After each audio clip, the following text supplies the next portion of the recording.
The only way you can do it, the only way you can try, the only way you can learn it is to actually just get up on stage and literally do it.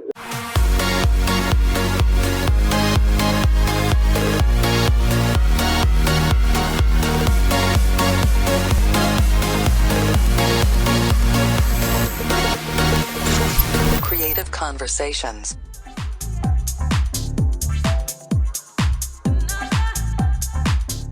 Hey Zouk family, welcome back. Another week talking to a international legend, and this is no different. In Malaysia, Harith Iskander is the most famous comedian, and in fact, the most famous comedian and successful comedian in the world, from what I understand.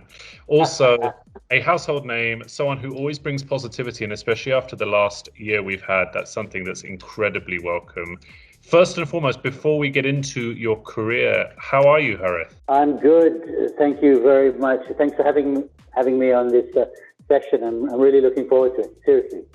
No, it's a huge pleasure. We were immensely touched that you agreed to do it. You're obviously a household name for many, many years. And as I just said, you're the funniest man on the planet. But before we get into that, I would love to just deep dive for those who are checking in from Vegas, Hong Kong, and Singapore, who also follow the podcast in other Zouk hubs around the world. How did you get started? Well, strangely enough, 2020 was going to be was my 30th anniversary as a stand-up comedian. So I started in 1990. And at the time, to cut a long story short, there was no stand-up comedy in Malaysia. There was no history of stand-up comedy in Malaysia. It just did not exist as an art form. And how did I know about it? Through VHS videotapes. The first VHS videotape I watched of a stand-up comedian was Eddie Murphy's Delirious, followed by his Raw. And, you know, those of you who will remember what a VHS videotape was, you just watched it, you rewound it, played it again. And that was my first exposure to stand-up comedy. You want to talk about the first show? First show was literally, to put it simply, a friend of mine, she's the PR manager. Her name is Marina. She was a PR manager at the old Subang Airport International Hotel. She says, "Hey, Harith, it's our Independence Day here in Malaysia. We call it Merdeka Day, August 31st. I've got a lobby lounge. There's no act. Can you get up on stage and tell your funny stories?" And I said, "What do you mean funny stories?" She says, "You've got tons of funny stories. Just string them all together." I used to make her laugh, you know, when we were talking and chatting and hanging out. So I literally got up on stage and told funny stories. And it wasn't known as stand-up. Nobody had ever done it before. And, I entertained. The place was packed. Huge audience. There were about 6 people there. 4 of them were waiters. So then there was Marina and me. So, it was literally a sold-out house for my first show. But how it started from there was I was at another bar venue, music venue. Rafiq Rashid, a friend of mine, was playing songs, and then during his break, someone says to him, "Hey, this kid tells funny stories," so he invites me up to tell funny stories. Someone sees me at that and says, "Hey, I've got this event, I've got this function, can you come and tell your funny stories?" And it literally dominoed from there. Nobody called it stand-up, only I called it stand-up, and I was introduced as the guy who tells funny stories. And for the first 10 to 12 years, this is before the internet hit Malaysia, by the way, I just did corporate shows, corporate events, corporate dinners, and it was all corporate. There was no public show. The first wave of what I would call the first wave of stand-up comedians happened around 2005, 2006. That's when broadband hit Malaysia. And then YouTube was easily accessible. If you remember the old days, you wanted to download a pornographic photograph, it had to, it took about, I didn't do it myself. My friends told me about this. I'm still old school Playboy magazine. Anyway, so 2005, 2006, broadband, YouTube, all these young kids, 17, 18 years old, watching Def Jam comedy and stuff and that. And then someone says, "Hey, this guy," and I'm in my mid-30s by then, been doing stand-up comedy. So they would invite me to their shows, which they popped up in different bars and cafes.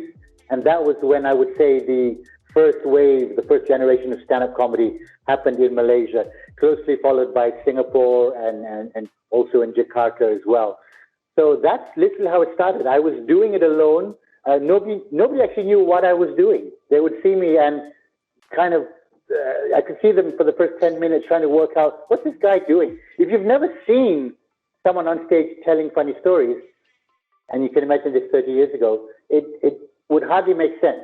It was like it just didn't make sense to them. But then over the first 12 years, I began to educate the audience as I was doing the shows. It's amazing. Your first show had 6 guests. I mean, that's 5 more than this podcast gets. So you're doing particularly well. My next question is, now stand-up's really boomed. There was places like Lifehouse. You had LOL. You see a lot of great stand-up comedians. You see a lot of great Malaysian stand-up comedians. You must be proud of the scene that you've birthed, and you must be proud to see it's evolving into. Well, yes. 2 sides of the coin. It's really amazing now. There are dozens, if not 50, proper stand-up comedians working here in Malaysia alone, more predominantly in English, but there's a huge Bahasa Malaysia, Malay stand-up comedy scene as well, and it's really, really good. Of course, not many people know, to actually find your voice in stand-up comedy could take you anything between 2 to 5 to 8 years to actually really create your own groove, as it were. But there are a lot of amazing stand-up comedians. A lot of them have gone on to do shows internationally at the Melbourne Comedy Festival and Edinburgh and stuff. So it's really, really exciting. Of course, in the last year, a lot of that has changed. Because stand-up comedy almost essentially requires a live audience in front of you. To those of you who may not realize this, you cannot do stand-up comedy without a live audience. It's literally a conversation with the audience. Now, you can do it virtually. You can. It's just like, now you're learning to ski when you've been walking your whole life. It's the same movement. You're moving forward, but it's a completely different platform, completely different ball game, and requires different skills as well. So, when you started out and you said you were just telling stories, and it obviously evolved into now you do sellout shows, now you're on TV and various other platforms. What's your advice to people who would like to take it up? There must be people out there who watch what you do, but what's your advice to people when they want to start out? I mean, it must be incredibly nerve-wracking. I was there when a good friend of ours, Russell Curtis, did his first show at LOL. He's a musician who then stepped up to try, and he said he was 10 times more nervous doing stand-up for 3 minutes than he was doing singing for an hour. I mean, what's your advice to people who want to give it a go? Okay, so if you've been to a stand-up comedy show or you know anything about stand-up comedy, the only way you can do it, the only way you can try, the only way you can learn it is to actually just get up on stage and literally do it. Like, there is no other way. So music is slightly different. Music, you can practice your notes, you can practice your scales, and you can and if you get up on stage and go you can repeat what you've practiced, in your room. Stand-up comedy, you can practice in your room, you can get your routine down. But as I mentioned earlier, it's a conversation with the audience. So imagine you imagine a conversation and you think, I've got all the words, I've got all the lines. Get up on stage and the person, i.e. the audience listening to you, is not interested in that topic. You'll just end up having a conversation with yourself. That's when stand-up comedians bomb or they fail. So rule number 1, advice, find an open mic, go up, do it. Rule number 2, when you bomb, if you bomb, don't kill yourself, because here's the thing, we're adults. Adults are scared of failing. If you have children, and I've got 3 children, see a kid on the bicycle, he falls down, cries. Within 35 seconds, he's up again on the bicycle. If we're an adult, we get on a motorcycle, we fall, we go, no, that's too difficult, I'm not going to try that again. Same with stand-up comedy. A lot of, 20 people could get up on an open mic, do 3 minutes, 20 of them could die and bomb, but those 2 or 3 who say, what did I do wrong? How did I do? Let me get it back up on stage again. Those are the ones who can go on to become stand-up comedians. So rule number 1, just go up, get up and do it. Rule number 2, be authentic. By authentic, I don't mean, tell true stories necessarily, although it helps. Be authentic to who you are. If you are a local Malay boy and your English is not very good, don't get up on stage and go, yo, what's up, my G's, what's up, my brothers? Because that's just because you saw someone do it on a stand-up comedy special. Go up on stage and say, sorry, my English not so good, and you'll probably get a laugh and a clap. Because once you're authentic, the audience has decided, I'll go with you. I'll go with you, and because I can tell you're authentic. If they get that you're not authentic, they'll shut down, they'll cut off, they'll start looking at their phones, and it's all over. So basically 2 rules. Simple as that. Do you take inspiration from everyday life? Are there things that just happen to you in your everyday life that just develop into amazing stories to tell? That is probably, in my style of comedy, the only way I do it. I used to say I had the best job in the world, because back in the day when we could head out of the house, my day could look like this. I could literally go down to the corner coffee store here where we call the mama shop, and literally just sit there. When I first started, it'd be opening up a newspaper and reading the news. Now it's on my device, listening to conversations, talking to people, and 100 bits may come out of that, 100 jokes, or nothing. There's no formula, but that could be my day. People say, where do your jokes come from? My best jokes come from my friends. My friends give me all my material, and I use them, and I pillage all their best material because they couldn't get on stage and present it the way I do. So I've made millions off my best friends without them realizing. I saw a great skit with yourself and Tony Fernandez. You were giving a lift in your car. You said that there was a set price on the drive, but then if he wants to use aircon, if he wants to use music, there's a bolt on a bolt, which was a great dig at AirAsia. And you had a great chemistry. Do you find that performing with other people who are perhaps famous people is also a great thrill of yours? Because you can poke fun in a way that your everyday person can't. Well, yes. So the clip you're talking about was a part of a show. I had a talk show called, obviously, Harith Iskander, and had some amazing guests. And Tony Fernandez was my first guest. Kudos to him. I pitched the idea to him. Hey, Tony, this is what I'm going to do with you in the car. And, he can take the piss,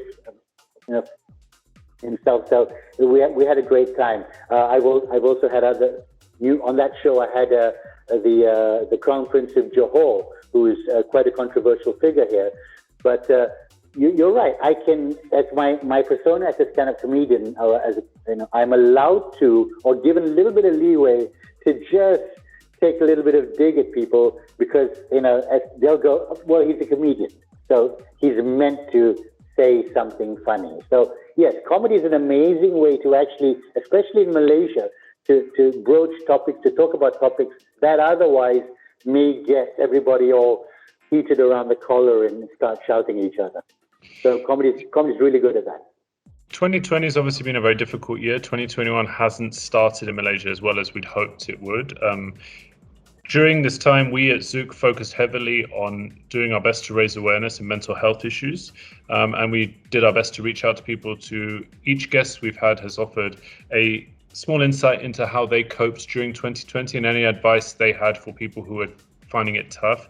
I'm sure there were moments in the last year that you yourself have seen it as more of a struggle as previous years. What's your words of advice, Harith, as someone who has been incredibly successful, also someone who is so used to bringing joy to other people, on some people who might watch this who might be finding it a lot tougher than the average person? I hate giving advice because I realize that I never listened to advice, especially when I was younger. So I hate to be that old man who gives advice. But second, the only thing I can say is what works for me. What works for me is to focus out. And by focus out, what I mean is I just look at others who may not be as blessed as I am, may not have the opportunities I've had or something right in front of them, like a basic meal. And, when you realize there's so much out there that you are blessed to have, even if you have a meal and someone else doesn't, it's one way that I deal with whatever downs I'm going through. And yeah, we all go through downs, especially, because I've got kids, I'm thinking about education and, general safety and health and stuff like that. But yeah, I've got 3 kids. I on a daily basis, what I do now, I've got an NGO now called the Hope Ranch, and we go out providing meals for the homeless and the privileged. And it's a really humbling process when you go out, provide, let's say, a breakfast, lunch, and dinner for a homeless. And in one small street, 200, 250 people show up. And as happened a couple of weeks ago, I bump into and see someone that I actually know who is now homeless. And, it's like, wow, if I'm to complain about anything, it's how come I can't do more? So that's just how I deal with it. But I also have a very close group of friends who are, very supportive. Yeah, if you can, surround yourself with supportive people. There's always someone out there who needs a hand and needs a little bit of support or even a bit of a thank you. So I get a lot of direct messages, DMs. Do they call it PMs or DMs? Not quite sure. From people, PMs. So from certain individuals who are like, they sound like they're really in trouble, and I make no qualms. I say, look, bro or sister or whatever, I am in no position to advise you, but and then I try and do a joke or say something light or funny, and as long as it gets them smiling, I'm like, I understand you need help. I may not be the person to do that, but here are some other avenues you can go to, and if you need to send me another message or something. And I think that's almost enough, because I do get people who write back or DM back and say, hey, wow, you replied, or thank you so much, So just me taking that 35 seconds out of, which doesn't seem much to them, is, oh, you replied, oh my God, things aren't as bad after all. So you never know what small thing you do, how it can touch someone. You don't have to go out and feed 200 people. Just make that time for one person, maybe that 200 people to that one person. It's a few touch points there. First of all, it's amazing what you're doing with your NGO. We'll definitely put the information within this podcast so people can learn more about it. And to look after those who are less privileged than yourselves is obviously an exceptionally kind thing to do. So it's great. The second thing is, we can tell you firsthand when you agree to do this podcast or when you reply to people who are not expecting it, it is hugely touching. We see you in newspapers and on TV and in big shows, and it's obviously incredibly endearing, and we thank you so much for doing that. And I think you're right. Just by taking a little bit of time is more than a lot of people can expect. If you can wave a magic wand and we can get the cases back down, what are you hopeful for in 2021? What are you looking forward to in 2021? Well, okay, so from a point of a stand-up comedian, and I'm going to be a little bit selfish here, is the ability to get back into live shows. We had a small window of that in Malaysia. In Malaysia, we've got different lockdown systems. So we were completely locked down on March the 18th. Between July to September, we were allowed, for example, my venue, the Joke Factory, my stand-up comedy club, the Joke Factory in Kuala Lumpur, we were allowed to operate at 30% capacity. So instead of a full house of 170, 160 people, we could have 40 people, or 35 people. So it was still great to be able to perform in front of stand-up live audiences. It's great to be running the business. Great to be helping the comedians because they had not been able to perform. So from a stand-up comedy perspective, we hope 2021, or even right now, I'm actually working together with the Minister of Communications here, as well as the Interior Ministry, to work on SOPs to get live shows allowed, because it's a big muddle politically, sociologically, with SOPs and getting live shows. And I look at models overseas where, okay, let's do live shows outside. There's less ability, or you're less likely to get the virus and stuff like that. So that's from a personal point of view, the ability to do live shows. From also a personal point of view, getting my kids out of the house. I've got 3 kids. They've been in the house for almost a year now, and it's nice. They're driving nice. No.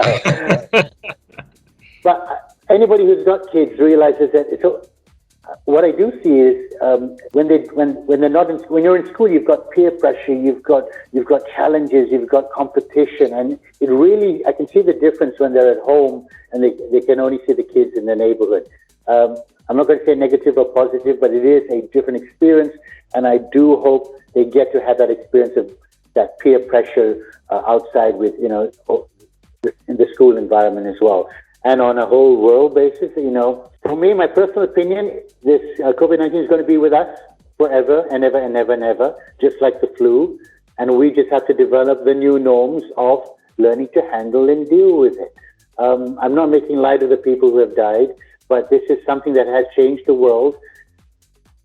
we need to adapt to it, and we need to. Well, I have personally have stopped thinking this is going to go away. Vaccine will come, yes. It's not going to go away. It'll mutate. It'll change. A new vaccine will come out. In the meantime, as all of this is happening, let's get back to how we thought or worked out life, where you move ahead and you adapt. We would never have spoken before on this platform. I would have had to fly to Hong Kong, or you fly to KL or whatever, and have a chat. Because who wants to watch a conversation on a device? But look at us now; we're doing it every day. I guess that's a silver lining for our behalf.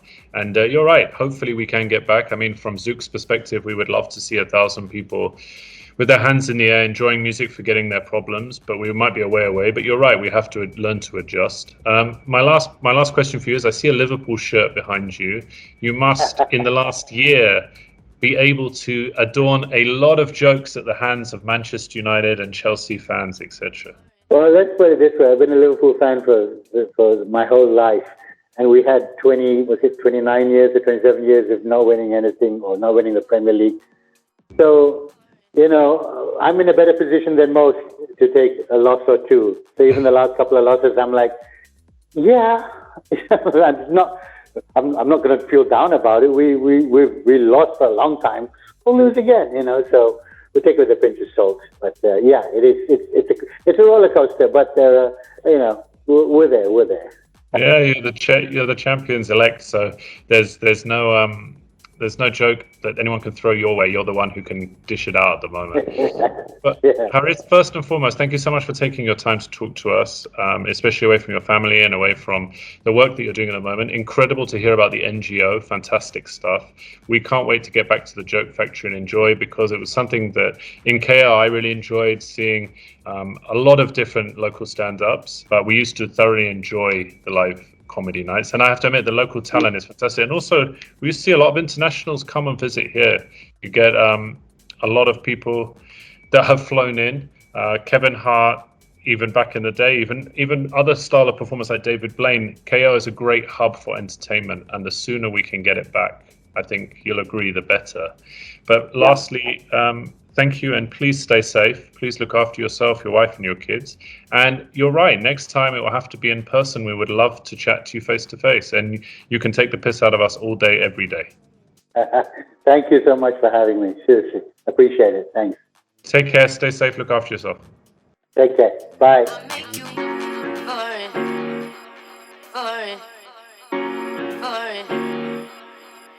I make you for it.